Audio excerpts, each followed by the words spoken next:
Website पे तो काफ़ी काम कर लिया, ऑन पेज भी कर लिया, ऑन साइट भी कर लिया। अब टाइम है वेबसाइट की मार्केटिंग करने का या उसकी विजिबिलिटी बढ़ाने का। तभी तो यूज़र आएंगे, वरना कहाँ से आएंगे। तो इसी चीज़ को करने के लिए हम थर्ड टाइप की एक्टिविटी करते हैं एसईओ में, जिसका नाम है ऑफ पेज एसईओ, या फिर आप इसको बोल सकते हैं ऑफ साइट एसईओ। इस वीडियो में इसी के बारे में बात करने वाले हैं, तो बने रहिए वीडियो के साथ लास्ट तक और सीखिए step by step.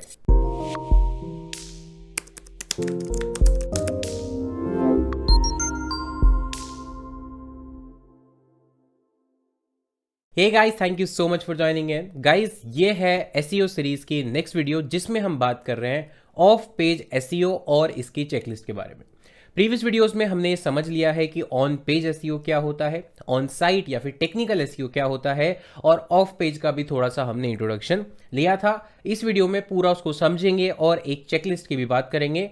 On page और ऑन साइट की check list already previous videos में मैं डिस्कस कर चुका हूं। अगर आपको वीडियोस देखनी है तो लिंक आपको डिस्क्रिप्शन बॉक्स में मिल जाएगा, और यहां पर जो मैं चीजें बताने वाला हूं उसकी भी चेक लिस्ट पीडीएफ फॉर्मेट में आपको इस डिस्क्रिप्शन बॉक्स में मिल जाएगी। आप उसे डाउनलोड कर सकते हैं। सबसे पहले बात करेंगे ऑफ पेज एसईओ होता क्या है। जिन लोगों को नहीं पता है मैं ये बता देता हूं, ये ऑफ पेज एसईओ एक एसईओ की टेक्निक है जिस पर आप वेबसाइट की विजिबिलिटी को इंक्रीज करने के लिए बहुत सारी एक्टिविटीज करते हैं। एक एग्जांपल के थ्रू समझते हैं। मान लेते हैं कि आप किसी स्कूल में नए नए आपने एडमिशन लिया है। जब बचपन में आप एक स्कूल से दूसरे स्कूल में जाते थे तो पुराने स्कूल में तो आपको बहुत लोग जानते थे, ऑलमोस्ट सभी जानते थे, टीचर्स, स्टूडेंट्स। लेकिन जब आप नए स्कूल में गए आपको कोई भी नहीं जानता है। अब होगा क्या कि आपको लोग जाने, इसके लिए आपको क्या करना होगा, लोगों से जाके मिलना होगा, लोगों से जाके इंट्रोडक्शन करवाना होगा, अपना खुद का बताना पड़ेगा कि आप कौन हो, कहाँ से आए हो। लोगों से जितना ज़्यादा हो सके इंटरेक्शन करना होगा, और तभी जाकर आपका जो पॉपुलैरिटी है या आपको बाकी सब लोग जानेंगे। और ऑफ कोर्स अगर कोई आके, लेट्स सपोज आपकी क्लास चल रही है और आके बाहर से कोई पूछता है कि ये फला फला लड़का कौन है, तो अगर आपको सब जानते होंगे तो सब बताएंगे कि हाँ जी ये लड़का यही है। तो वैसे ही वेबसाइट और एसईओ के वर्ल्ड में भी होता है। जब आप अपनी एक नई वेबसाइट बनाते हैं तो ऑब्वियसली बात है कि आपको कोई नहीं जानता। गूगल भी आपको बहुत कम नॉलेज रखता है, जितनी आप अपनी वेबसाइट पे रखते हैं सिर्फ उतनी ही वो आपके बारे में इंफॉर्मेशन जानता है। तो अब आपकी पॉपुलैरिटी कैसे इंक्रीज होगी, गूगल कैसे ये जान पाएगा कि आप पॉपुलर हैं या आपका कंटेंट अच्छा है या आप एफर्ट्स करके जो यूजर्स हैं गूगल के उनकी क्वेरी को सॉल्व करना चाहते हैं।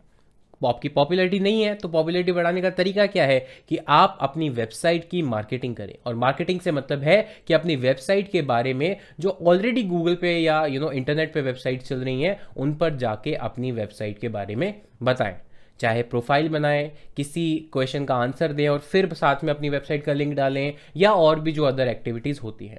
तो वेबसाइट की पॉपुलैरिटी को बढ़ाना सो दैट सर्च इंजन के नज़रों में आपकी वेबसाइट आए और वो अपने सर्च में, सर्च इंजन रिजल्ट पेजेस में आपके जो वेब पेजेस हैं उनकी रैंकिंग को बढ़ाए। इसी प्रोसेस को हम कहते हैं ऑफ पेज एसईओ। ये मैंने बिल्कुल लेमैन टर्म्स में समझाया है, कोई भी टेक्निकल टर्म इसमें यूज़ नहीं की। तो ऑफ पेज एसईओ मतलब वेबसाइट की पॉपुलैरिटी को, विजिबिलिटी को बढ़ाना सर्च इंजन की नजरों में। अब इसको करने के लिए आपको क्या क्या एक्टिविटीज करनी पड़ेंगी, कौन कौन सी ऐसे मेथड्स हैं जिनके हेल्प से आप ये कर सकते हैं, उस पर बात करते हैं। तो देखिए गाइज, ऑफ पेज एसईओ में सबसे इंपॉर्टेंट फैक्टर होता है बैकलिंक्स। यानी आप पूरी की पूरी जो ऑफ पेज एसईओ की एक्टिविटी कर रहे हैं उसका सोल पर्पस होता है आपको जितने ज्यादा क्वालिटी बैकलिंक्स मिल पाए, रेलेवेंट बैकलिंक्स मिल पाए, उतना अच्छा है। अब ये बैकलिंक्स निकालने या बैकलिंक्स बिल्ड करने का जो तरीका है वो अलग अलग हो सकता है, इसके अलग अलग मेथड्स है। लेकिन अगर आप वेबसाइट पे एसईओ जो है, ऑफ पेज एसईओ का काम पहली बार कर रहे हैं, तो आपको सबसे नंबर 1 स्टेप जो करना है वो करना है कॉम्पिटिटर्स बैकलिंक एनालिसिस। आपको ये देखना है कि आपके निश में कौन कौन से कॉम्पिटिटर्स हैं और वो ऑलरेडी उनका जो बैकलिंक प्रोफाइल है वो क्या कहता है। अब इस चीज को करने के लिए आप कुछ फ्री टूल्स को यूज कर सकते हैं जिनका नाम आपको स्क्रीन पर दिख रहा होगा, और आने वाली वीडियोज में हम ये चीज स्टेप बाय स्टेप करके भी दिखाएंगे।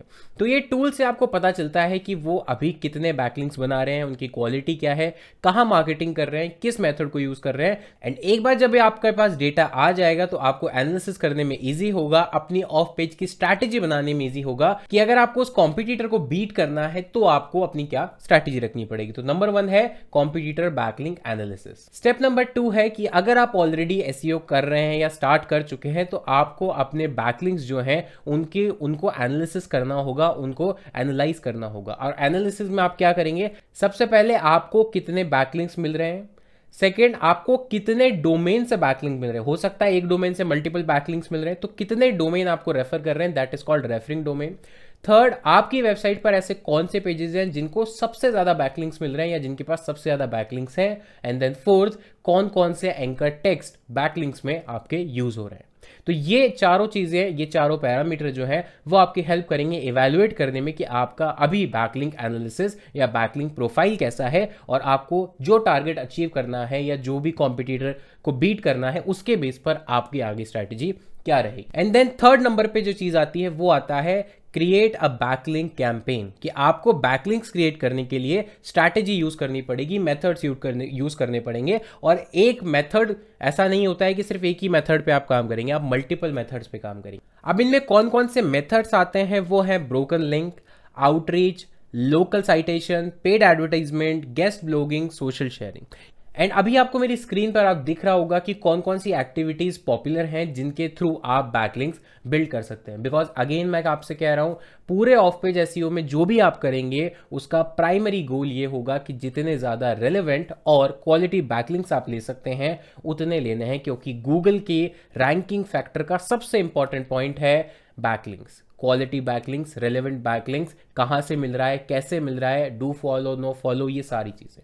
तो आपको ये 3 पॉइंट ध्यान में रखने हैं जो मैंने बताए हैं। अगर आप एसईओ बिगिनर हैं, चाहे एसईओ कर रहे हैं, एक बार इस चेकलिस्ट को दोबारा टैली करें अपने स्ट्रैटेजी के साथ और देखें कि इसमें से कौन सी ऐसी चीज़ है जो आप नहीं कर रहे। इंडिविजुअल जितने भी इसके अंदर सब पॉइंट्स हैं उनकी हम बात करेंगे आने वाली वीडियोस में, जब हम ऑफ पेज एक्टिविटीज प्रैक्टिकली करके देखेंगे। लेकिन अभी के लिए ये एक चेकलिस्ट आप अपने माइंड में रख सकते हैं, सेव करके रख सकते हैं इसको, सो दैट आपको इन फ्यूचर कोई भी प्रॉब्लम नहीं आए। तो दोस्तों इस वीडियो के लिए इतना ही था, मिलता हूं आपसे नेक्स्ट वीडियोस में। और अब हम स्टार्ट करने वाले हैं आने वाले कुछ दिनों में कि कैसे 1 बाय 1, चाहे वो ऑन पेज है, ऑन साइट है या ऑफ साइट एसईओ है, उसमें जो भी एक्टिविटीज़ हैं 1 बाय 1 उसको कैसे इंप्लीमेंट करते हैं प्रैक्टिकली, सो दैट अगर आप एक बिल्कुल बिगिनर हैं, एब्सोल्यूट बिगिनर हैं, तो भी आप एसईओ अच्छी तरह से प्रैक्टिकली सीख सकते हैं। तो चैनल को सब्सक्राइब कर लो अभी के अभी, सो दैट उन वीडियोज़ का नोटिफिकेशन आपको सबसे पहले मिल जाए और आप उन वीडियोज़ को मिस ना करें। मिलता हूँ आपसे नेक्स्ट वीडियो में, तब तक के लिए take care, thank you so much, have a nice day.